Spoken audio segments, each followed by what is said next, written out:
Hello, you're listening to the season 3 premiere of Go Chuck Yourself. In this episode, Erin and I will be discussing the season 3 premiere of Chuck. That is Chuck versus the Pink Slip. Hopefully, you have never received a pink slip. I have not received a pink slip. It's been implied that I should not return to a job, but I've never actually received the paperwork. And I guess in some ways, Chuck does not receive that paperwork either, but we'll get into that in a minute. I just wanted to let you know that if you want to get in touch with us, you can reach us at gochuckyourselfpodcast@gmail.com, or you can always reach out on Twitter at gochuckpod. Make sure to like and subscribe on your preferred podcast platform. If you'd like to leave a review, we love reading them, makes our day. Feel free to do that as well. That would be lovely. I think that's all that I have right here. So I hope that you're gainfully employed. Perhaps you're on your way to your job right now, or you are at your job currently. I hope that you remain gainfully employed for the duration of this episode and far beyond that. Enjoy. Here we go.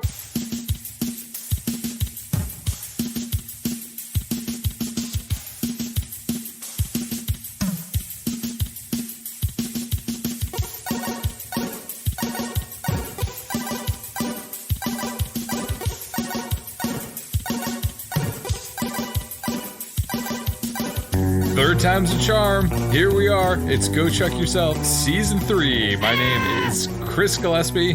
My name is Erin. And we are back in action.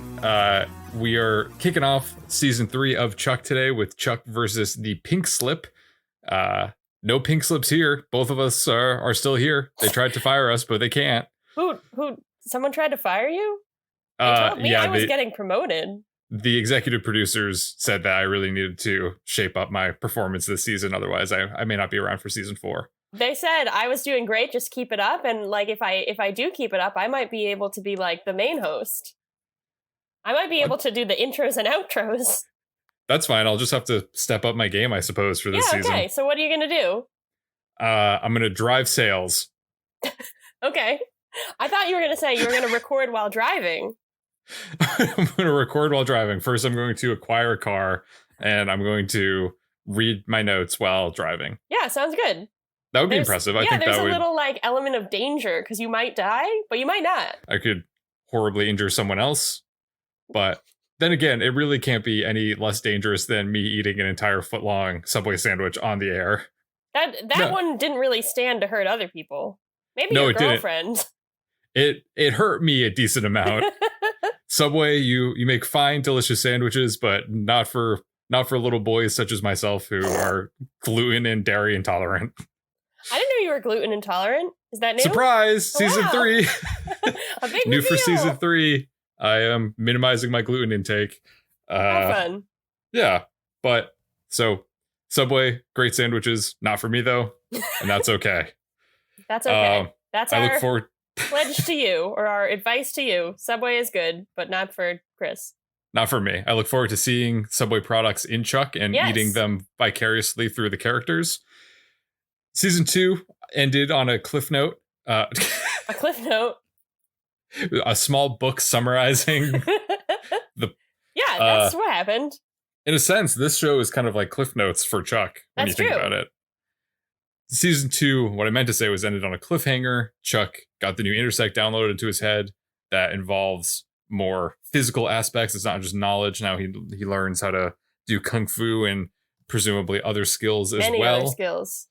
Of course, the grander cliffhanger of Season 2 is the fact that Chuck was probably going to get canceled, and then it didn't get canceled, so now Chuck's back. So Season 3 starts in what I'm sure we'll be discussing about later feels a little bit transitional to me. I don't know about you. What do you mean by transitional? Like, it feels like they kind of had things that they were wrapping up in a bow, sort of, on the last episode of Season 2. Okay. Aside from the cliffhanger of Chuck getting Intersect 2.0 and introducing the ring and everything. Mm-hmm. And then this episode and the beginning of Season 3 kind of feels like they're undoing those bows and being like, oh, we didn't know we were going to be going back for a new season. I see what you're saying. And on that note, why don't we transition into me talking about what those transitions are? Yeah. What a wonderful transition that was. Thanks. Wow. So this episode begins six weeks. At first I thought it said 6 months, but I think it's 6 weeks after the events of the last episode. Does that sound right to you? Yeah, 6 weeks sounds about right. 6 weeks, which feels like a much shorter amount of time since we last talked about Chuck. I was like, wow, like, it seems like it's been a long time based on the fact that the recap before the episode, I was like, it was not comprehensive at all. I was like, who is Chuck? Who are these other people? I don't remember. It was just like, here's what happened in the last episode. It didn't say anything about his dad. It barely mentioned the intersect. So you're right in for the ride in this episode. I will note that when I first began watching Chuck, I remember distinctly my friend telling me that at some point in the later seasons, Chuck's hair gets very good. And I'm happy to report that it is this season that Chuck's hair, it looks great. I thought it was good before. Like when we started season 1, I was like, I'm liking that like kind of like skater boy look. Like it's kind of like very like what I was into in high school. But now it's looking great. I am resistant to change, so I haven't adjusted to Chuck's new hair yet, but I'm glad that you're enjoying it. And I'm enjoying it a lot. To So we start with Chuck tied to a chair in Prague. He's getting a black bag pulled off of his head. And right away, I wanted someone to get an Emmy Award for that hair. It was looking great. A Czech mobster type man who also has really good hair calls Chuck Agent Carmichael. We learn that Chuck is on an assignment in Prague for Beckman, who's communicating with him via an earpiece, and he's supposed to get some kind of a case from the mobster men. The leader with the good hair, whose name is Yuri, threatens to shoot Chuck, but Chuck flashes and uses his new intersect moves to disarm Yuri and get the gun from him. Beckman tells Chuck to shoot Yuri, but instead, Chuck fights all the guys and knocks them out with his new skills. He takes the case and runs into the streets of a very fake-looking Prague. Beckman tells him to scale a roof and zip line out of there. The knowledge for this is supposed to be in the intersect. So Chuck gets up on the roof and prepares to zip away, but he can't flash. Oh my goodness. Nothing he does works. Then Yuri and the Bad Men, possible band name, I have in parentheses, Yuri and the Bad Men. That's not bad. Yeah. Pun intended. They come back and they point their guns at him. At this point, a spotlight clicks on and we learn that the title card lied to us. I wrote down in my notes, this isn't Prague, it was all a simulation. And that's why it looks so bad. But actually, it is supposed to be Prague. It just is also a simulation. It's cool that they had the ability to film this scene in what I'm assuming is some kind of Epcot-like version of the Czech Republic. Because I was like, oh, it seems like they have 3 major buildings. Yeah. And there's like a couple of streets to give the look that it goes on further. But yeah, it was kind of why it had to be, because they must know it looks weird. And it could have, like, if the point is that it's a simulation, it could have been like just like the warehouse in Saskatchewan or like whatever. Like it didn't have to be Prague. It could have just been a facility.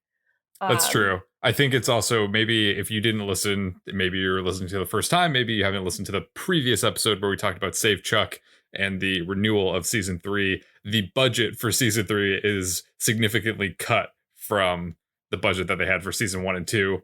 So I think I couldn't help but think that perhaps this was a side effect of the smaller budget. I'm not judging them. I'm glad that they're doing the thing, but perhaps there are some moments where you're like, that budget is dwindling, huh? Well, I think that's completely fair. Ironically, my next note is, this is going to be my season. It looks so good. I know we talked about the budget being less, but I think it looks great. So, but now, you heard it here first. Season 3 is the season of Erin, everyone. So, much like the movie The Season of the Witch, this is the season of the Erin. Once the simulation is over and Chuck is back on the ground, Beckman gives us some background knowledge about how Chuck has been training for the past 6 weeks with the CIA to be a real spy, and they've spent millions of dollars on this, but I guess it's not working out. Case in point is that Chuck refused to shoot Yuri. Beckman says that Chuck will never be a spy because he can't control his emotions, and then she tranks him. Before he passes out, he says, "You have no idea what I gave up for this." What did he give up for this? We're about to find out. We get some flashbacks to the immediate aftermath of the season 2 finale. Casey gives us more information about Chuck's training, and Sarah pulls Chuck aside to tell him that if he goes, he'll be a spy forever. She tells him to pretend to go to the training while she prepares some new identities for them, then they'll run away together, leaving the spy life behind. Chuck says, "Cool, okay." We get back to the present where Chuck is sitting on the couch with Devin and Ellie over him. He says he lost Sarah. Ellie suggests that he just give her a call, and he does. We then cut to Sarah emerging from a pool while her phone rings. There's this hot dude who she's apparently at the beautiful poolside location with, and he tells her someone is calling her. She sees it's Chuck, and she throws her phone into the pool. It kind of also takes a while for the phone. Like, I've never thrown my phone into a pool, but like we see it ringing for a little while before it kind of like. I'm happy it did break, like, because that was realistic, but it took a little while. Mm-hmm. She got to put that thing in some rice. So doesn't seem like she really cares about it. No. Yeah, she probably does more. We get to the credits, and I was disappointed. I mean, we'll learn why shortly, but I was disappointed to see that Anna is no longer in the credits. So that's. I mean, it's not really like she was in the show before, but now she's definitely not in the show. So this is the first point where I was a little bit confused about something that had happened last season. After the credits, we find out that Chuck has returned to Devin and Ellie's, which he had moved out of. Like, did he find another apartment at any point? I don't think for reals. Yeah, but he's apparently moved back because they comment on this. I guess he's just back in his old room. Like, I guess they would have just had an extra room. So, like, it's not a huge deal. I think all of his stuff is still there. But we find out that he's staying with them. Devin asks how long he's planning to stay. There's kind of a cool sequence. I don't know if you liked this, but I thought this was kind of fun, where we see multiple days of Chuck, like, putting on slippers and a robe. He's eating a giant bucket of cheese balls, and he's sitting on the couch, and then it, like, goes to the next day, and it's, like, the same thing. And during this time, he grows a full beard. It's like a real. I thought he looked pretty good. He kind of looked like Chris Evans. This is an allusion to The Big Lebowski, which I haven't seen. I read that in a lot of the Wikipedia synopses, but I'd never seen that. So Chuck slowly transitioned into the dude. Does the dude transition into the dude at any point, or the dude is just the dude? The dude is always the dude. Okay, but that's kind of like in Endgame when Thor is like that. That's also a reference to The Big Lebowski. I don't know if it is. This was because the song that they play in Chuck is also from The Big Lebowski. Oh, okay. So it's like direct reference. Would I like that? Huh? Would I like The Big Lebowski? I think so. Okay, all right. I think most people like it. All right, I'll watch it. In an attempt to snap Chuck out of his funk, Ellie brings over Morgan, who's visiting from Hawaii and also is just in his chef's outfit. Even though he works in Hawaii, I don't know, like, I mean, we find out more about this later, but he shows up in a chef's outfit with, like, the little bottles of water and oil, and he's got his knives and everything. He says that it's so weird and so unsanitary, and, like, if the jig is that, like, he's come from Hawaii and he's been working in Hawaii, like, so presumably he wore his chef's outfit onto the plane, he just, like, puts it on every day. Like, I don't know if he, like, just got off the plane and went straight to Chuck's, but, like, if he didn't, he went back to wherever he's staying, he, like, rested, and then he put his chef's outfit back on and went out into the wild. Yeah, it was just kind of like, oh, you remember this is the thing that Morgan was doing. Like, yeah. Oh, okay, I gotcha.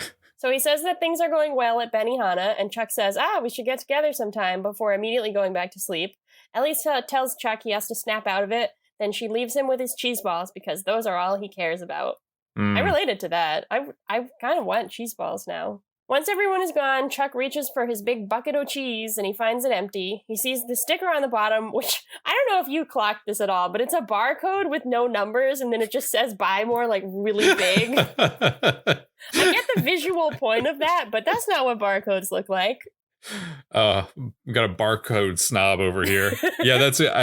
I saw that, and I was like, that doesn't look right, but I couldn't put my finger on it, but that's what it was. It was a barcode without any of the numbers. Yeah. That must have just been, like, they couldn't fake numbers. Yeah. There's no, like, the phone number 555 equivalent for barcodes. I guess not. So he gets an idea. We cut to the buy more. So Chuck is still in his robe and sunglasses and a baseball hat. He's incognito. He sneaks past his old coworkers to get some cheese puffs. He could have just got them not at the buy more. I mean, not in an electronics store, but he goes there. He has a brief interaction with Jeff, where Jeff is basically behaving like a robot. We also see Skip Johnson, he's the one that I've missed the most, I think. We cut to Emmett, who's running things from a back room where he's set up with a bunch of cameras. He sees Chuck walking off with the cheese puffs, and I guess thinks that Chuck's planning to steal them, so he sends security after him. That's like profiling and is bad, but it's Emmett, so he does that kind of stuff. In the process, Chuck takes off his sunglasses, and Emmett realizes that it's actually Chuck. He didn't know this before. He calls the staff over to take a good look at Chuck's failure since leaving the buy more. Everyone seems pretty excited to see him, though, or at least they, like, perk up when they hear his name, so I thought that was pretty cute. Emmett calls Chuck pathetic and a bunch of other mean things, and the emotional overload causes Chuck to start flashing like crazy. Instead of beating Emmett up, though, he tries to take out his aggression on the bucket of cheese balls. Emmett sees Chuck's frustration, though, and he says, "You don't know how close you came to getting your ass kicked." And then it kind of looks like he's going to kiss Chuck, but he doesn't. I kind of like that vibe. Emmett leaves and security follows him. At this point, Jeff and Lester rush over, hoping Chuck has returned to take back control of the Buy More. Chuck is distracted when Jeff mentions that he's seen Sarah coming in and out of the orange. Chuck rushes over there to find her, but instead he's attacked by Casey, who calls him pathetic and also a lemon. And that's a thing that they keep saying in this episode. Is that a word for like a loser guy? Have you heard that before? Are you implying that I'm a loser guy that would know the insults for that? Well, either you are a lemon or you've called people a lemon. That's what I'm implying. I've never called anyone a lemon, so I must be a lemon then. But is that a phrase? I've never heard of it. Okay. I just assumed it was like a spy lingo thing that they had.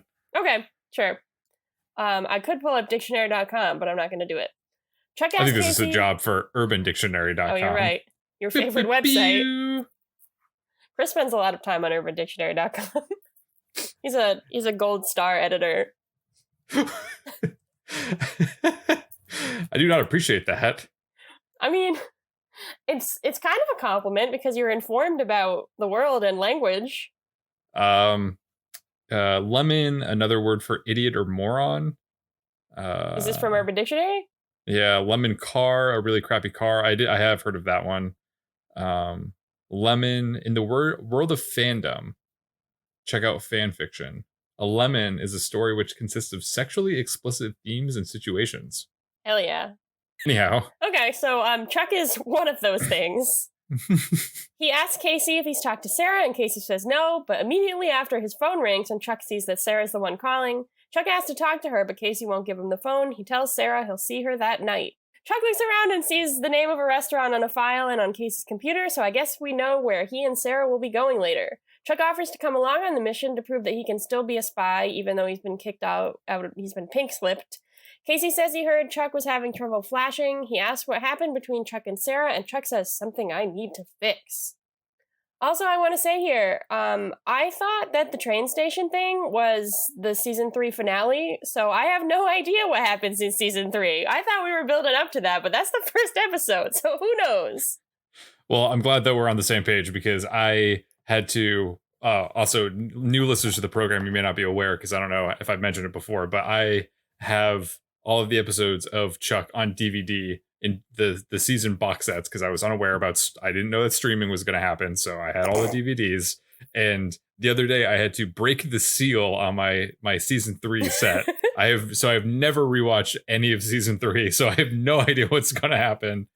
I just have loose inklings. And so, yeah, I am also kind of going into this blind as well. Yeah, pretty fun. It's pretty exciting, actually. Maybe that's why this will be my season.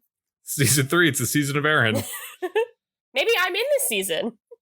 We cut to Chuck shaving off his new beard, tying up the old Converse, and busting out the Nerd Herd uniform, including the good old pocket protector. Pocket protectors, in my mind, seem like a kind of a handy thing. They hold all your pens. Looks like maybe you can have like a little notepad in there. I don't understand why they get a bad rep. Do you know why? No, I don't think I've ever seen one in real life. I haven't either. Yeah, but yeah, I think that could be useful. I mean, you don't want to not a lot of shirts have pockets, especially shirts for women. So, like, I don't know that it would be really helpful for me, like, in my wardrobe, but, like, I think we should have more things in which, like, we should have pockets and we should have things to protect those pockets. Absolutely. So, now that he's all geared up, Chuck heads over to the restaurant club. It seems to be some kind of Mexican-infused restaurant. Yes. Chuck quickly maneuvers past the bouncers, saying that somebody called for help repairing the soundboard. So he's up to his old antics, using his Nerd Herd disguise as a way to get into places. Mm-hmm. Chuck strolls in and passes Casey, who is undercover as a bartender. As usual. Casey grimaces upon seeing Chuck, and Chuck keeps on walking by. Casey pages Sarah, who is revealed to be sitting at a nearby table. She gets up and approaches Chuck. Chuck says that he is just here as backup and to prove to Beckman that he is not a screw-up. Sarah sees a group of dangerous-looking men enter. being led by her friend. I don't know if we ever learned his name. And she tells Chuck to kiss her. Chuck is confused, but Sarah insists, so Chuck does. The leader of the Dangerous Men, aka Sarah's friend, sees this, and Sarah eventually pushes Chuck away and slaps him across the face, knocking him down. Sarah's friend asks Sarah what she's doing, and she said that her ex is having a hard time letting go as they step over Chuck and onto the dance floor. Later in the prep kitchen, Chuck, Sarah, and Casey are hanging out because despite it being a seemingly busy night, no one is walking into the kitchen. Nope. Casey roasts Chuck for being knocked down by a slap, and Chuck says that he wants to apologize for basically failing them while he was training in Prague, and that he knows that he can be a spy. Sarah don't give a shit, so she storms out to return to her new man friend, and Casey explains to Chuck that they have everything under control. They're just using Sarah's friend as a way of simply luring out a ring courier. Remember, the ring is this season's enemy, faceless enemy group. The courier's name is Javier Cruz. So the CIA are planning on capturing Cruz and pouncing on him. Turns out this whole restaurant is just a big CIA cover-up thing. Yeah, that seems to happen a lot. When Casey says Javier's name, Chuck flashes on Javier and realizes that he's actually a deadly assassin and not a courier. Chuck tries to warn Casey, but the club's security / I guess just the CIA kick Chuck out. So it's really sort of a boy who cried wolf situation, because no one believes Chuck now because they think he's just trying to win them over again. But he actually has some important information. So Chuck struggles to knock down the locked door behind the restaurant, and he realizes that he needs to flash. So he calms down and then eventually enters Kung Fu mode. As he does this, a musician approaches Chuck to ask a question, and Chuck kicks him in the face, knocking him unconscious. As Chuck examines the musician's body, he realizes that he can undress him and take his clothes and pretend to be the club's musical act. So this is what he does. Cut to Chuck inside the club, dressed as the musician, carrying a guitar. Chuck tries to find Sarah and Casey, but is found by the stage manager first and is ushered onto the stage. The club applauds as Chuck takes the stage, and Sarah and Casey see this and are pissed, thinking that Chuck is going to blow the entire operation. Meanwhile, the rest of the musicians in the band ask Chuck where Manny, the singer, is, and Chuck says, spastic : I'm filling in for him. So, that's his favorite excuse. Sounds like Manny had Subway for dinner. Oh, no. Chuck struggles to entertain the crowd, but then he looks at the guitar and he flashes. All of a sudden, he is an expert in playing flamenco guitar, much to his surprise. Chuck whispers assassin to Casey from the stage, and Casey understands this and asks where, and Chuck shrugs. We cut to the musician, who is still outside. He's just waking up now. He's confused, and he rips off a wig and his fake mustache, revealing an angry man who I'm assuming is Javier the assassin. It's Javier! Sarah's friend asks Sarah if she wants his men to get rid of Chuck, but Sarah says no and invites him to go dance on the dance floor. Sarah's buddy has more questions, but Sarah deflects them and tries to distract him with her sensuality. Casey's had enough of this bullshit and tells one of his operatives to tranquilize Chuck, so the agent fires at Chuck, but Chuck dodges the dart, so it misses him and hits the keyboard player behind him instead, knocking him unconscious. From the stage, Chuck sees a red laser focus on Sarah's friend's head and then on Sarah, so Chuck freaks out and leaps from the stage, shouting, "Sarah!" knocking Sarah to the ground and forcing all of the undercover operatives to take out their guns and reveal themselves. Sarah asks Chuck what he's doing, and he says that there's an assassin here, but no one, including Sarah, believes him. Casey says that they've been planning this operation for months and say that it's a good thing that there are so many agents there because he's going to kill Chuck. Several of the agents intervene and stop Casey while Chuck explains to Sarah that he flashed and that she was in danger. Sarah says, "You don't work anymore, Chuck. It's over," and storms off. Meanwhile, outside, Javier finds Chuck's pocket protector that Chuck dropped outside and heads off. Heads off with the name badge. That happens a lot. I feel like Chuck should get like a fake one, maybe. Like, because considering how often he uses and considering how often people have found it, does he have multiple? Because people keep taking them. Yeah, so you have to keep going to Big Mike and getting them printed out. Yeah. The next day, Ellie and Awesome see Chuck for the first time since he's shaved and are both pleased to see him. However, Chuck says that shaving was a rash decision and sits down on the couch with his new jar of cheese balls. Ellie walks into the kitchen while Devin approaches Chuck and quietly says, "Still playing the loser cover, man? You're nailing it." And then Chuck says, in his normal speaking volume, "It's not a cover, it's my life. I got fired for real. I'm not a spy anymore." Ellie is just in the kitchen and they have that whole breakfast nook. It's like, and he's talking at normal volume. Don't worry about it. Devin is surprised and says, "This is really you?" And Chuck introduces himself as Chuck Bartowski, Cheeseball Addict. Devin asks, does the CIA just let you leave like that? Don't they send someone to kill you? And Chuck laughs it off, saying that is just in the movies. But after Devin leaves, we can see that Chuck is now also wondering this. Is he going to be taken out by the CIA? I mean, he was supposed to be like twice already, so... Later that night, Chuck is asleep on the couch, cradling his cheese balls. That sounds wrong, but it's factually accurate. The TV is showing static. He's woken up by footsteps behind him. When a hand taps him on the shoulder, Chuck leaps up and says, "Don't kill me," while holding the cheese balls like a weapon. Turns out it's just Morgan, who came in through the Morgan door and is now petrified.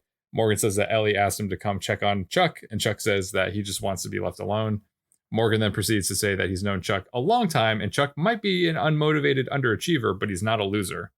Morgan asks Chuck what's going on, and Chuck says that without going into specifics, he blew a major job opportunity twice. Morgan brushes this off and says that Chuck hasn't even scratched the surface of being a loser. Morgan leads Chuck to the Buy More after hours because, once again, anyone can just stroll in, including two people who no longer work there.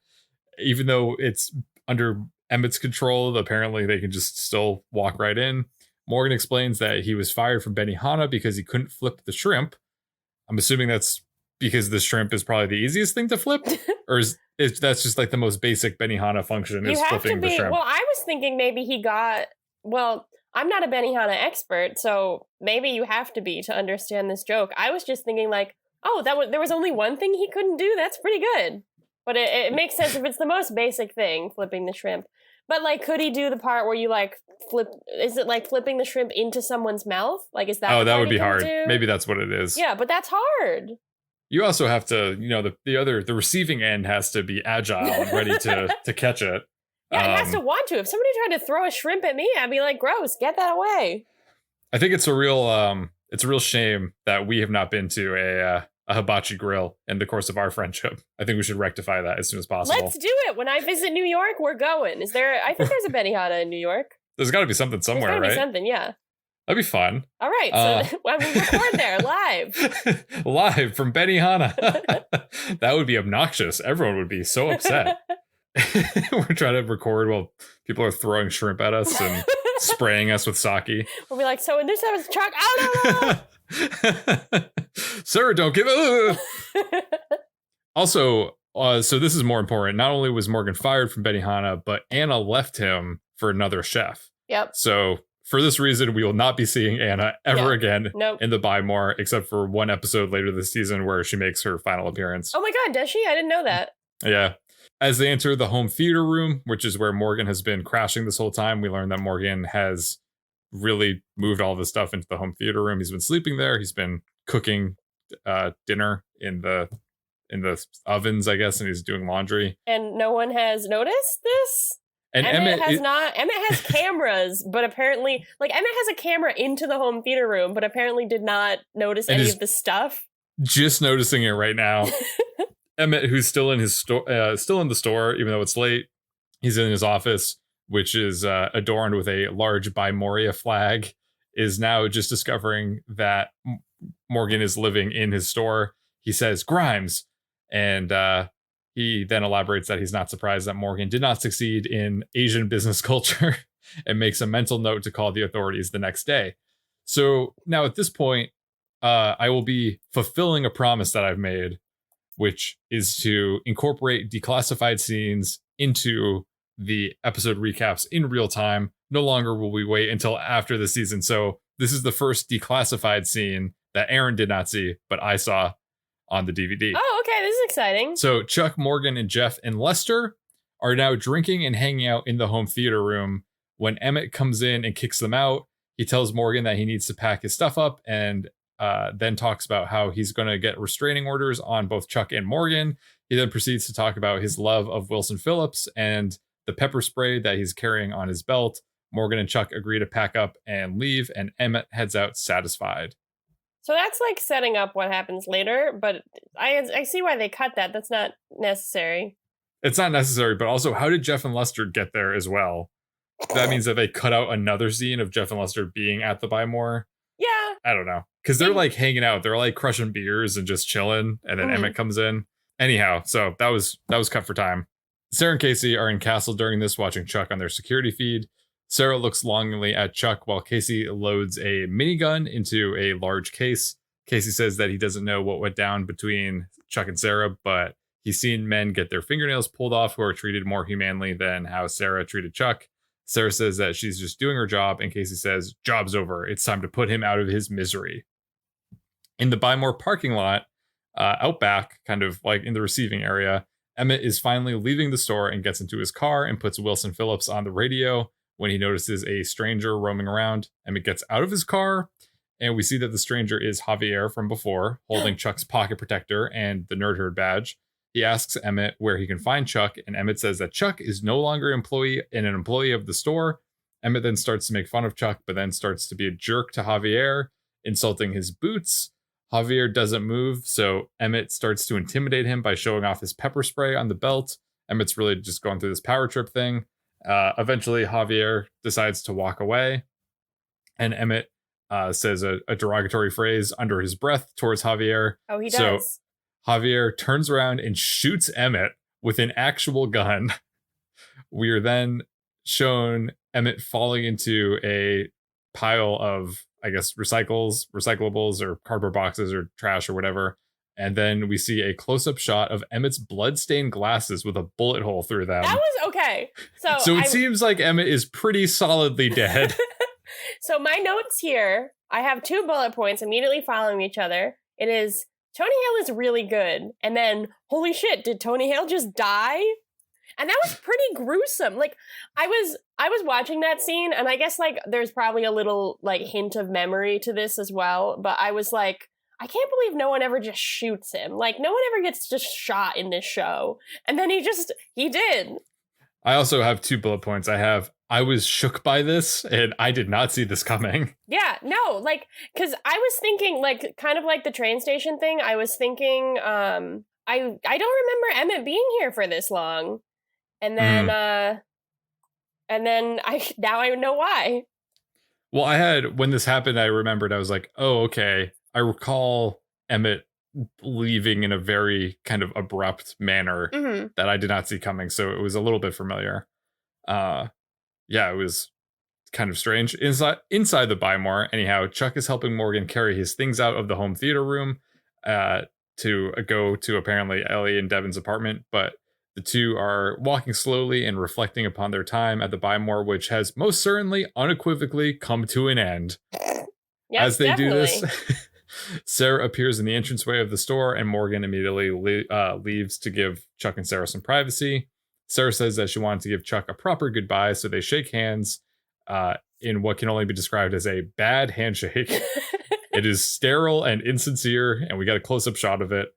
Chuck says it's been a pleasure working with her, and Sarah agrees. It's very formal and uncomfortable. Chuck breaks into an emotional speech, and as this is happening, Sarah notices several hitmen approaching Chuck from behind, but she's very nonchalant about it. Yeah. She tries to warn Chuck, but doesn't really speak up or yell or anything. She's more just like, Chuck, like, hey, Chuck. She's not like, Chuck. She's just like... She's a calm person. What do you want from her? She's acting like he has something in his teeth, though. not that these guys are sneaking up on him. So Chuck just asks her to let him finish, but apparently Javier has several people working for him, so Javier is there as well, and Javier knocks Chuck unconscious. Sarah is then surrounded by Javier and his men. Later, Chuck wakes up in a prison cell somewhere. Javier enters, and Chuck wakes up.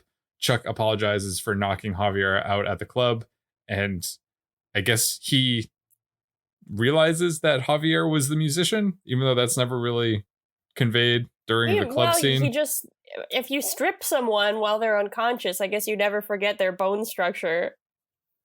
That was creepy. Chuck says that he really enjoys mariachi music, which was the cover that Javier had, and that Chuck says that he's a certified nobody. Chuck is saying this as Javier strips off his jacket and then his shirt, revealing his ripped torso.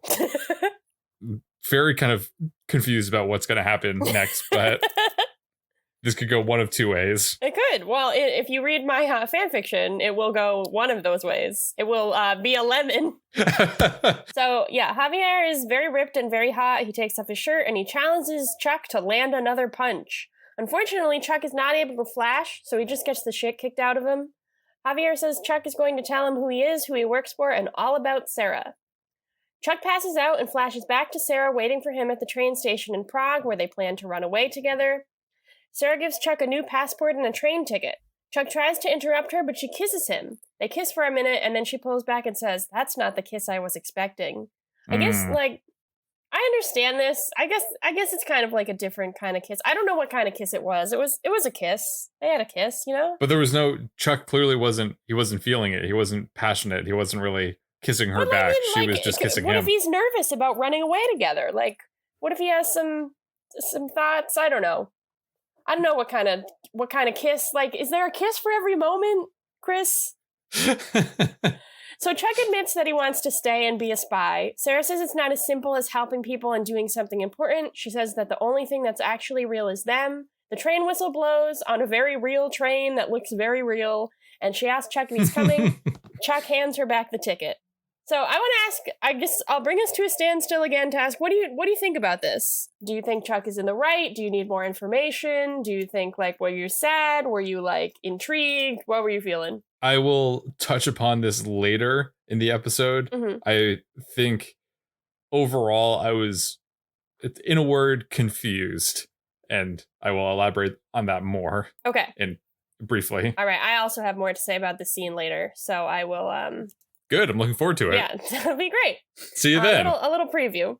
Back at Castle, Casey and some guy, we never find out who this guy is, but like some other agent, they're trying to figure out where Sarah disappeared to. They ping her phone to the Bymore and scan through the security footage. Casey sees Emmett's body, so at this point we're like, shit, he is really dead. And he tells the guy to trace through all the cars that were in the Bymore parking lot that day. The guy says, "On whose authority?" And Casey says, "Mine, the Colonel." Which, like, who is this guy? Why doesn't he know that Casey is a colonel? Why is he questioning him? I don't know who this guy is. Chuck wakes up and tries to flash so he can kick the prison door open, but he can't. As it turns out, though, Sarah is in the cell next to him, and they can hear each other through the concrete wall? I don't know how that works, but they can hear each other. Sarah tells Chuck that he has it within him to be a real spy and to flash. Chuck isn't so sure. Sarah says, "Don't freak out." And then they kind of have a little laugh together because that's the show's catchphrase that everyone knows. The door to Chuck's cell opens and Javier comes in saying he's going to hurt Chuck, then go after Sarah. This makes Chuck flash. At this point, I have a note that says, "Is flashing a metaphor for erectile dysfunction?" What do you think, Chris? Possibly. They do draw a lot of parallels between the two. I don't think they're like going all the way with that reference, but like I feel like it's there. Like it's very on the surface. Yeah, they could. It's surprising that they don't do more with that based off of some maybe of it's coming. Neither of us knows what happens in season 3, so maybe that's just all of season 3. Relax. Don't do it. Well, I don't know that's not his problem. His problem is he can't even get to that point. Oh. Okay, so Chuck knocks Javier out with one punch. Sarah shouts to ask what happened, and Chuck says, "Something awesome," which is not descriptive enough, but I mean, I guess it is kind of like, if he's saying it's awesome, something good happened. He grabs the keys and a kind of circular tablet from Javier, then breaks Sarah out. He tries to tell her what happened, but she tells him they better talk and run. They come up and out of a church that appears to be in Mexico. I don't know how Javier got them, like, across the border, all that. I feel like there's a lot of complications here, but it's fine. Immediately, they're part of a shootout. They climb up to the roof of the church, and Chuck sees an electrical line. He finally flashes on zipline things and tells Sarah to hang on. Apparently, this is more of an escape situation and less of a people who are hiding behind walls are now in the open sky, just zipping along and definitely ripe for being shot. So they land safely. It's fine. I don't know. I mean, I guess it's a moving target. That's a thing. But I feel like if you're behind a wall, I feel like you're safer than if you're just like in the sky. Like, I feel like people could shoot you pretty easily. But I don't know. That's a good point. Yeah. The show does not think that. And maybe the show is right. Unfortunately, though, even though they zip across the sky and land in a new location, the gunmen find them immediately. The bad guys have their guns pointed at Chuck and Sarah, but this is Chuck, so they don't shoot for a really long time. So long, in fact, that Chuck is able to tell Sarah he has something to tell her, and Casey is able to show up in a helicopter with his really big gun. Casey shoots up this poor Mexican town while Sarah and Chuck run and hide. Casey laughs and murders a bunch of people with his gun. Eventually, Chuck and Sarah make it into the helicopter and they fly away. How nice. Did you notice in this sequence that there was an explosion that took place at nighttime, even though the rest of the scene takes place at daytime? No, I didn't, but... Oh, I thought I saw that, and then I was confirmed when I was looking at IMDb about it later. Looking at the goofs. There's like things exploding and it's Casey shooting, there's a car that explodes that's very clearly at nighttime, and then it goes back to the daytime, and I was just like, nice try. Right. Yep, that's very funny. Back in Castle, Chuck, Sarah, and Casey debrief with Beckman. She explains that the device Chuck found is a custom smartphone for the ring, and it's the first one they ever recovered. Reluctantly, she says she's putting Operation Bartowski back in the field, and they're all going to work together to take down the ring. Chuck is excited, but Casey, and especially Sarah, are less than enthused. Chuck asks what his new cover will be, and we cut immediately to the Bymore, where Chuck, Casey, and Morgan all have their jobs back. Casey's apparently spreading a rumor that Emmett took a job at a large mart in Anchorage, even though he's dead. I don't know if this comes back up. I assume it has to, but it's very weird, like that. I mean, I guess they don't want to deal with everybody grieving or like but I feel like if Chuck finds that out at some point, he's going to be pretty betrayed, but like it's kind of a weird situation because he didn't like Emmett. Like, I don't know, somebody died. It's weird. Do you think it's weird? Yes, I think it's weird. All right, it's pretty weird. I will be elaborating on this as well. Okay, great. Another little preview. You've sunk my battleship. You found all of the things that I was going to talk about at the end of the episode. So Beckman calls Sarah to tell her it's her job specifically to keep Chuck's emotions in check because his new power is so dangerous. She says, "For the last 2 years, we protected Chuck from the world. Now we have to protect the world from Chuck. Apparently now he's important again. So I don't know, like, I don't know why she fired him at the beginning and then, like, this is happening. Like, it doesn't really track." I was like, couldn't they have, I know for a long time, like, Chuck started off and he was the asset and there was protecting Chuck and then was, like, trying to get the thing out of Chuck's head or blah, blah, blah. But I'm like, why don't they just try to, if they had this training program for spies that Chuck could go through, why didn't they do some form of that when he had the Intersect 1.0? Yeah. To at least catch him up to speed instead of being like, well, he's disposable. But now that he has the Intersect 2.0, they're like, oh, we'll spend millions of dollars to train you. I'm like, it just seems weird that. And where's his dad now? Like, why can't what happened to his dad? I don't know. I don't know. So Chuck comes home and Ellie and Devin are in the midst of moving into an apartment that just opened up across the courtyard. So first of all, my first question is, why didn't they just make Chuck take the new apartment? Like, why did they have to uproot themselves?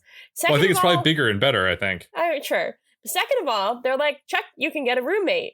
And I think this is crazy because they think that he, on his Bymore salary, can pick up the slack from 2 doctors. 2 doctors were paying the rent. And they're like, yeah, okay. How did they get into this new apartment? How did it happen so fast? Why didn't they tell Chuck sooner? Why didn't he hear anything about this? Did it just happen today or has it been going on? Nothing. We don't know any of that. But they're excited to be moving. Morgan is there for some reason, and he asked Chuck to make the apartment that is now open their bachelor pad, so I guess Morgan and Chuck are somehow going to be able to afford this now. That's really nice for them. I'm happy for them. Morgan calls dibs on Ellie's room. Seemed really sincere. I'm happy for them. I mean, it's a beautiful apartment. I'm happy for anyone to have it. Yeah, it is. Morgan calls dibs on Ellie's room, which is, like, really messed up. Then he goes into the apartment, like, that he literally, like, a second ago was like, I live here now. So he's in there. Sarah shows up and asks to talk with Chuck. They convene around the fountain, as usual. Chuck tries to explain that he always felt like a loser, then really important people told him he could make a difference, and he couldn't let go of that. Sarah stops him and says she acted impulsively, and it was a mistake, and it won't happen again. She says he's a spy now, and he has to keep his feelings to himself. Then she bounces. She's gone. She don't give a shit. Yeah, she is. Those emotions, that vulnerability that we saw before, it's all back bottled up. It's all suppressed. Hell yeah. Or repressed, I should say. Casey comes out of his apartment right then and says it's time for Chuck's training, which is apparently happening that night. I don't know. Chuck didn't know anything about this. Eye of the Tiger starts to play, and they set up a boxing ring. Chuck is able to flash this time, and we cut just before he and Casey hit each other. And my final note for this episode is, woo, baby, we're back! And it turns into a lithograph, like at the end of Rocky 3. This is the reference for that. Yeah. I see somebody's been reading IMDb. Well, I this was something I suspected, and then I had to go confirm to make sure I knew which Rocky movie it was from. So that is the rollicking opening of season 3, Chuck versus the Pink Slip, although he never receives a pink slip at any point. No, He doesn't, and I wish that he had. Although I think they could have done this episode could have been called Chuck versus the lemon would have been good, or Chuck versus the cheese balls. Chuck versus the cheese balls would be a better title. I think that would have been really good. All right, just to give a little bit of, I don't know, we're going to be calling this context now. Just some fun facts from Wikipedia. Chuck versus the Pink Slip drew 7.7 million viewers for a score of 3.0 in the 18 to 49 share. What does that mean? I'm not going to tell you because I don't really know, but that's what happened with season 3. So I know that people were concerned that they would get Chuck renewed and then the viewership would still go down. It seems like they did pretty well. This episode features the first time a character refers to Chuck with the title of Agent Bartowski. According to Wikipedia, it says, prior to this, he has either been referred to as Mr. Bartowski, the Asset, Agent Carmichael, Chuck, or, the IMDb says, or by Casey with insults and pejoratives. So all of those things still happen, but I guess this is the first time he's ever called Agent Bartowski. I think that must be a pretty big deal for him. So we were talking about how the set in Prague looks a little iffy, but there's also some like writing things relating to the Prague scenes. Sarah tells Chuck to meet her at the Nadrazi train station, but Nadrazi in Czech actually means station, so I think that there's kind of a double station here. She also should have said, meet me at, I'm not going to try to, if you want to look on Wikipedia to say what she should have actually said to refer to that train station, you can, but I'm not going to try to pronounce it. I'm sorry to our Czech listeners. I'm sure you could say it much better than me. Also, although the Czech texts on the station are correct, there is a window with a sign that says Letenky, which means airline tickets. So that's another little Czech goof for you. There's also says there's no such view from the main railway station in Prague, such as that portrayed in the show. So there's some more goofs than there's some noticeable goofs, and then there's some goofs that I'm sure our Czech viewers are thinking. Our Czech viewers are noticing them. I wonder if that must have been deliberate, right? Like when you were talking about all the places they could have had the training happen, that they picked Czech Republic because it sounds like Chuck. You think that was probably a creative choice, right? Maybe. Sure. That seems like some kind of dumb humor that the writers would try to slip in there. I'm sure, actually. Now that you say that, yeah. Yeah.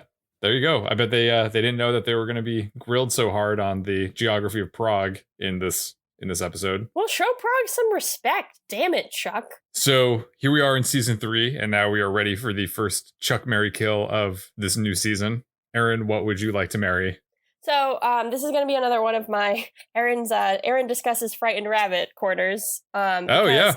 The scene when they are at the train station has the song My Backwards Walk, which I thought was an incredible choice. Like almost too on the nose. Because like when they had like Keep Yourself Warm, that was like kind of a weird choice. Like it was good to hear it, and like thematically, like mood wise, it was okay. But this is like lyrically very relevant to the scene. I want to point out, so I know that I talked about in the use of Keep Yourself Warm, the lyric is, it takes more than fucking someone to keep yourself warm, and they just like cut out the fucking to include the song. And this has a similar situation where the lyric is, you're the shit and I'm knee deep in it. And they play that whole part. Like they could have just not played that part of the song, but they play that whole part, but just cut out the word shit. So it's just there. And I think this music supervisor like must really love Frightened Rabbit, because she's just like, hey, like, yeah, we're putting this song, we're putting this part of this song, we're just gonna like bleep out this word. No one will notice except me. I noticed, but it was still nice to hear it. So there you go. That's my Mary. I thought that it was a really good use of that song and just really good use of music in general. Frightened Rabbit, definitely the aesthetic of Chuck in many ways. They really are. This is like, this isn't even one of the songs that I remember being in it, because like there's probably like 6 of them, I think. Most of them are off of this one album, and then there's like a couple that are off of this other one. But they've covered a lot of ground of like one of the Frightened Rabbit albums. So there you go. There's my Mary. What about you? That was a good one. My Mary, it, like many marriages, I suppose, I'm entering this marriage with some doubts, because I wrote it down and then I was reflecting upon it and I was like, but I'm sticking with it. Okay. Because I made a commitment. My Mary was Casey's empathy for Chuck in this episode. I think this was a nice touch. Casey and Chuck didn't really have a falling out like Chuck and Sarah did in between the end of season 2 and now. So it would make sense that Casey wouldn't really have any kind of beef with Chuck. Yeah. And Casey seems to feel for Chuck, specifically when Casey or Chuck shows up when he's still disheveled, and he shows up at the Orange and kind of learns about the plan at the club. And then when Casey speaks up to Sarah about saying like that he thinks that Sarah should talk to Chuck. Thought that was a nice side of Casey that we don't usually see, because I feel like he could probably have just been a jerk in this episode and not want anything to do with Chuck, but he seems to still value their relationship. My caveat, when I'm hung up about this, is that Sarah, because Chuck basically broke up or seriously hurt Sarah's feelings. So why would Sarah have to apologize to Chuck about that? And like, why does Sarah have to apologize for being emotionally distant or feeling cold towards Chuck? Like, I feel like she has the right to do that. Yeah. So I was like, she doesn't have to. Like, she's entitled. Chuck really screwed her over. Yeah. I think we'll maybe get into this a little bit more in the following episode, but I totally agree that like the way that they play this, like, I think it's a very bold choice. Like, I think it's a very interesting choice, especially to begin the season that way, because I thought the season ended that way, but like, it's very interesting to have it be like Chuck had the opportunity to do exactly what he's been wanting to do for a while and then like didn't take it. I think that's a really interesting choice, but I feel like this episode and maybe the second episode a little bit and maybe more, because I haven't seen the third and fourth and so on yet. I think they've made this choice, which is interesting, and then I don't know if they know exactly how to handle the emotional fallout of it, because they still need Sarah and Chuck to like be together, but he's like obviously betrayed her and that's bad. So I think there's some iffy things, and I think that might be one of them. Well, what would you like to kill then? This is going to come as no surprise based on everything that I've said. I just think that the Prague set and like the fact that it was in Prague and everything, I think was just like I thought a lot of the show was really like, I thought it looked really high quality. I didn't notice a change. And not that like the sets were like incredible in season 1, but like it didn't have to be Prague. It could have been anywhere. It could have, like, as I said before, it could have been just a fake city that's supposed to look fake. And they could have even been in Prague, but they could have been like, this was a fake thing. This is our facility in Prague. It's like a bunch of miles away from anything. The only thing here is a train station, like whatever. Like, it just looked like it pulled me out of it. And usually like the sets don't, like the Mexico set like looked fine, like with the exception of the truck blowing up. Like, I don't know that it looked like, it didn't necessarily look accurate or anything, but I wasn't like, wow, this looks so fake. So that was a little disappointing to me. My kill is the big death of the episode. Tony I'm referring to this as the assassination of Emmett Milbarge. Yes, Emmett is an annoying character and is portrayed as someone that is a pain to all of the other characters. However, I don't think he deserved to be shot by an assassin and then fall into garbage and then have his death be covered up, so he basically goes to some kind of unmarked grave somewhere. I don't think the punishment really fits the crime in my mind. It seemed more of like just a way of seriously getting rid of Emmett in a fast way. I especially don't understand why Casey wouldn't at least tell Chuck about it. Yeah. Because Chuck obviously knows what was going on with Javier. So Chuck, I think, could be trusted to keep a professional secret like that. Yeah. I could see them not wanting to tell other people, but at the same time, why couldn't they just say like, yeah, Emmett was shot by someone leaving the Bymore last night. We don't know who shot him. And I feel like that just struck me as kind of bizarre, because it was supposed to be like, are we supposed to be laughing that he's dead? Are we supposed to be happy that he's dead? Yeah. Because I feel like that's kind of like the implication, like it's a little silly because they're playing Wilson Phillips, the Hold On song that I was trying to sing yesterday because it was stuck in my head after watching this episode. You were trying to sing it? Yeah, it is not in my range because I was just trying to get it out of my head and it was not working. Is that something that you do? Like if something's stuck in your head, you try to like let it out by singing it? No, it's not. Okay. I just was trying to sing it because it was stuck in my head and it's what I wanted to do at the time. Sure. So yeah, I didn't care for that exit for Yeah, Emmett. I think that's totally fair. The only reason I can think for not like informing Chuck is that either they want to do something with it later, which I don't know what they could possibly want to do, or that like they didn't want to have like, I don't know, like it's weird because they could have had a larger emotional thing where it's like Tony Hill is the first person from Chuck's like real life to have like to face the repercussions of his spy life. Like, and maybe they just didn't want to do that right now. Like, maybe they didn't want to deal with that right at the top of the season, but then like, why even bother? Like, I don't know. I agree that it was surprising to the extent of bizarre is probably another good word for it. Yeah, I would have been even more okay with if they opened the season and Emmett was gone or something. I would have almost preferred that. Yeah, no, if he actually went to Anchorage or whatever, like. Yeah, or they give him the Harry Tang treatment of being like, oh, we have to, you need to go somewhere far away for spy related reasons. Yeah. But so that was my kill. Okay. Let's move into the Scooter scale, the number of corn dogs, 0 to 5 corn dogs that we are giving this episode.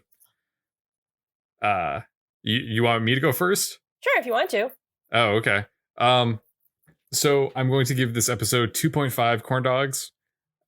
Admittedly, this episode is the first after the show was nearly canceled, so it makes sense that it's kind of awkward and clunky at points as everyone tries to regain their footing, try to figure out how to set a new course. For a similar reason, I suspect that most fans at the time, including myself, were probably just happy to have Chuck back on the air and to begin a new season when this episode, so perhaps there was a little bit of rose-tinted glasses going on. The budget is cheaper now too, so there were, I feel like, as we discussed, some more glaring moments of special effects or locations not being as seamless as they could be. Overall, I feel like the episode tries to do too much and it doesn't do anything particularly well. I think it would have been a lot more interesting and more effective if the season premiere picked up right after where season 2 left off, and the first episode is following Chuck during his time in Prague doing the training, and then Sarah's in his ear the whole time about like formulating this plan to run away. And then at the end of the episode, they go to the train station and Chuck says that he doesn't want to go, and that's how that episode ends. And then, or maybe the episode like ends with that, but then it shows them somehow going back to Burbank, or Chuck gets fired. So it's like even more tragic that he turned down Sarah, because the thing that he was turning down Sarah for doesn't even exist for him anymore.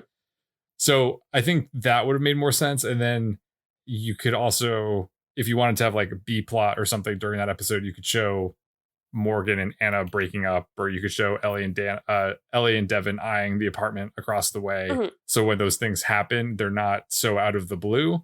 And then, the second episode is when Chuck is depressed and trying to reacclimate to the Burbank situation, trying to get his job back at the Buy More and everything like that. So if I was going to be a Monday morning quarterback on that one, that is how I would change everything. And for that reason, I give it 2.5 because I feel like it was kind of a little messy at times. So if NBC had taken you up on your offer to write episodes of Chuck, that's what you would have done. Yes, I'm sure very similar to that. Yes. So we differ vastly, I just want to say. Really? Yes. Vastly. Okay. I love it. Okay, what's up? This is like when we were talking about this, like, so I just did my score like based on, because I watched this episode a couple days ago. I just went gut feeling. What do I feel about this episode? And while we were talking about it, I was like, do I want to change it? Like, what Chris is saying makes a lot of sense. Like, I agree that maybe would have been a better way to structure it. Like, there were some messy parts. I didn't really like the Emmett thing. I didn't really like some of the choices with Sarah. So I was thinking, do I want to change my score? And then I'm like, I'm going to fucking double down on it. So here I am with 5 corn dogs. 5 corn dogs. This is the perfect episode of Chuck to you. Yes. Wow. This truly is the season of Erin. I don't know if it's the perfect episode of Chuck, but I feel like I had been feeling like, I mean, there's a lot of factors to this. This could be the start of a new season. I'm feeling like good about it. I'm feeling a lot of hope. this could be that we had a little break from Chuck and I'm like back in and I'm excited. Yeah. I feel like this was what I remember loving about Chuck. Like, just like, wow. I know, I'm surprised too, but I just like, I liked, I don't know, like it had all of the elements that I really like. It had all the beats. I liked Chuck. Morgan didn't do anything egregious. Like it just felt like a really good setup, and I was excited. Like, and I know I keep coming back to this, but like, I remember the train station thing as like the end of the season, because I remember it being like a huge deal, and like usually that would happen at the end of the season where it's like this big dramatic thing, and they choose instead to start the season with it, which is like, it like, I agree that it could have been a little bit more effective, like if they'd shuffled it around a little bit, but kind of having like a little train metaphor, I feel like, you know, this is really like laying the tracks. This is really like getting us in. Like, this is a great place to start. And they're gonna hit a lot. They're gonna have a lot of like emotional beats that they can hit throughout the season because of this betrayal. And I think it's exciting. I, for one, am glad that you have that perspective, because I'm, as a train passenger, I'm like, I don't know where this train's going. I don't know if I love this train ride, but you are very enthusiastic. So that's great. Is that your first 5 corn dog rating ever? I don't think so. I think it is. Is it? Well, you're the one who has the chart. I do have the chart. So. But it's not the first one we've ever done, because I know you've had a couple 5s, but yeah, I gave the first, the season 2 premiere, I gave 5 corn dogs too. So I'm doubling down on it. That's exciting. Literally doubled your score. Wow, congrats, you beat me. Way to go. Yeah, that's impressive. I think this really just got a lot more interesting. This surely is the season of Erin. I should point out at this point that when our executive producers offered me a promotion, they said I had to be more enthusiastic and give all the episodes high ratings. Oh, okay. But, you know, that doesn't have anything to do with this. I did really think this was a 5-star. 5 corn dogs, sorry. Maybe that's why I'm giving it low ratings, because the executive producers are already kind of signaling to me that I'm on my way out anyways, so I'm not, you know, whatever. Yeah, well, there you have it. Season 3, episode 1, Chuck versus the Pink Slip, a polarizing episode for Erin and I. I look forward to seeing how the rest of the season goes. Will it be equally as polarizing? Who knows? I guess we'll find out. I hope you will join us as we find out. Do you have thoughts about the season 3 premiere? Let us know. Email us at gochuckyourselfpodcast@gmail.com or tweet at us at gochuckpod. That's the Twitter thing, right? Yeah.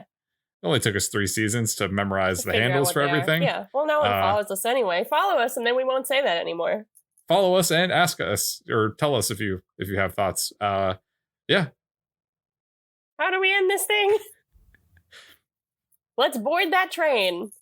Chris, would you like to run away with me to this episode not recording anymore? Yes, I would very much like that. Let's hop on this train and go to a hibachi grill and have dinner. Can't wait. My name is Chris Gillespie, reminding you that specifically hibachi grills, and I guess more particularly Lemon's food is sexy. That was very, very well put, Chris. Thank you. This is Erin Arana letting you know that anything is possible. Just like Erin giving an episode 5 corn dogs. Woo! I'm back, baby. Season of Erin. We'll see you next week.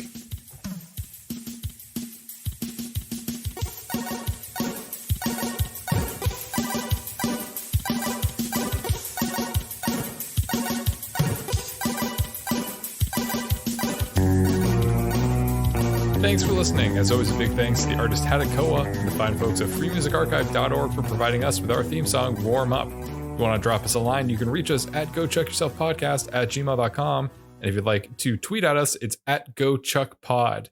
Don't forget to like and subscribe to Go Chuck Yourself on your preferred podcast platform. New episodes come out every Monday morning, and you do not want to miss a new episode. Thanks again. We'll see you next week. Bye-bye.